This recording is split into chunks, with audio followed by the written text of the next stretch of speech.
screen real quick and get to it. Okay, so what our users think is they type in this little question into a prompt bar and something spits out. What they don't realize is that there's about, you know, a couple of dozen different operations that happen whenever somebody does that, that results in that outcome, right? So one of the things that we did, or that I did as, part of this MapReduce work was to introduce a concept of a generic debugger, and that generic debugger gets passed around the different components that are involved in that prompt making. So there's a few major components with this debugging information that happens. The most useful one is this info log, which basically catches every step, right? And when you go through, the first entry actually records the entire duration, which this particular prompt went to 03 mini, and we see it took 38 seconds. Has anyone heard the, hey, my thing hung up, what happened? Right? Never happened to any of us, Shelby. It's never happened. So, and one of the challenges with that can be like, okay, so what happened? So the log actually tells you at each of these steps, like how long something took. So we can see here, determining which LLM to use took a second. And each step of that process is actually tracked as well. It took, again, almost a second just to get the search results back. So we're at, 2 seconds now, executing the prompt. So this is actually with the LLM itself. It took OpenAI 36 seconds to respond, right? So when somebody says, why does this take so long? Well, there's 90% plus of it. And of course, we go through and it has all the different ancillary stuff about updating thread labels and building prompt suggestions. And every little detail is included here, including the interstitial messages that we send to the UI, which one major reason I did that is because those seem to disappear a lot. So, and there's other, if you're myself or Alex or Aaron or Andy, you're going to also like, why did I get this answer? Well,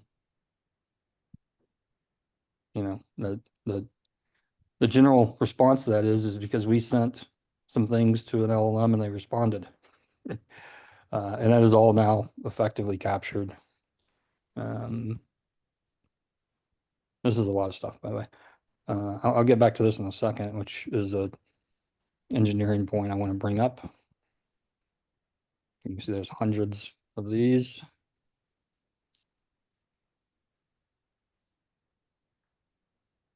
Holy scroll. Okay. So this is really, really important up here because, we get this question of, hey, I sent this thing and, why did I get this? Well, we have a single configuration now that every prompt that gets executed on the platform uses. So whether it's the ancillary stuff like generating a summary, et cetera, they all use the same thing, which has a prompt, which is what the user typed in. So this we do modify.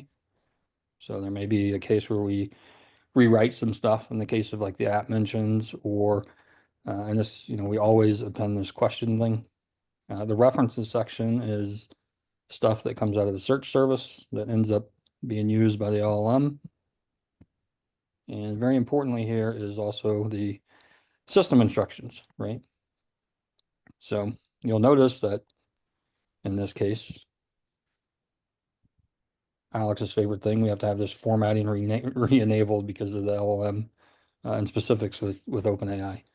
So when someone comes to me and says, hey, why did I get this, answer? This is what I do. I have to look through this and figure it out, right? Like, did we send the right data? Did we not? All that good stuff.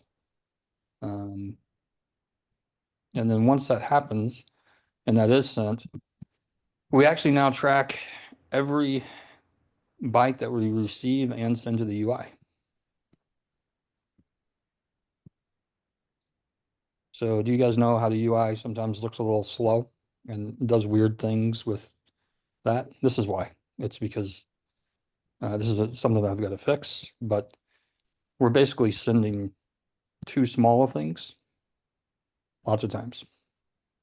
So, which is why we get this. So, before we really didn't have any visibility into this even occurring. This is really bad, by the way. It depends on the LLM, like OpenAI is very in any of their LLMs tend to do this where when they stream stuff, they'll send very small amounts back, where Gemini, as an example, does not. So we're gonna have to put some sort of buffering mechanism on the back end to keep this from happening. And then, of course, finally, we actually have the response, from the LLM, which I base 64 in code just to not lose the markdown formatting.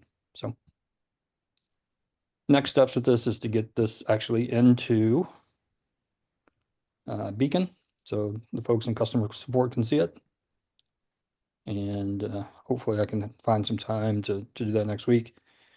For those of us on the engineering side, this did move. This is now living in the back it up here.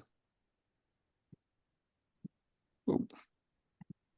Inside of the organizations, we now have assets, the debugged, and then the prompts. So you can find them all there. So one of the main reasons I did that was to make the tooling on the Beacon side easier. So that's it. Any questions? I know that was enthralling to everyone. All right. Cool. When Aaron, it said, I do have a question real quick. When it Yeah. said it took 36 seconds for OpenAI to, was it for them to start sending the first part of the response or to do the whole, like from start to end? It's a total execution, which in practice, like there's not a difference between the first byte and that, right? Like we're talking about typically, maybe a couple of seconds for it, right? So they So don't, from go Shelby. yeah, they don't really send like 100 bytes and then pause, right? Like it's a continuous stream once it starts coming. So From a mirror in the lobby perspective, even just printing more updates to the user would make such a huge difference. And it could be, we could just make up 20 things that it could be saying that we think are directionally accurate. How heavy of a lift would that be, Andy, to cycle through a couple updates so the user's not just looking at something that looks frozen? I don't think much effort. We do this on the backend though, where we send different messages. And I know Aaron has some plans for the new UI, where we're gonna um, make use of the different types of messages we can send so that we can Mhm. more nicely print things. I don't know. Anything you want to say about that, Aaron? I think we could just print some interstitial messages more while we're waiting for the LLM. yeah, the problem right now is it just doesn't work. So there's stuff in the front end that all that gets lost right now. So we've got some work there to make this just be better. So just to tie this off, then would it be Shelby, you like introducing those mirror in the lobby messages, or would it be Andy on the front end doing it? If we're just going to try to do an extra small, Well, Yeah, like the two R things. that's very high. so right now the way it works is, an entire DOM element gets replaced every time the backend sends something. And that's one of the problems that we have right now is that with OpenAI in particular, we send a really huge payload we got 2 bytes, and then we're sending 3,000 bytes to the UI every millisecond, right? And that's why you see the weirdness with the rendering in the UI because it's just getting pounded.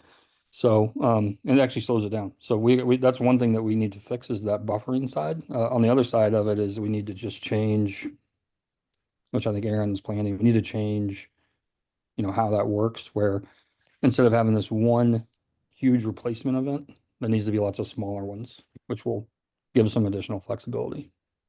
So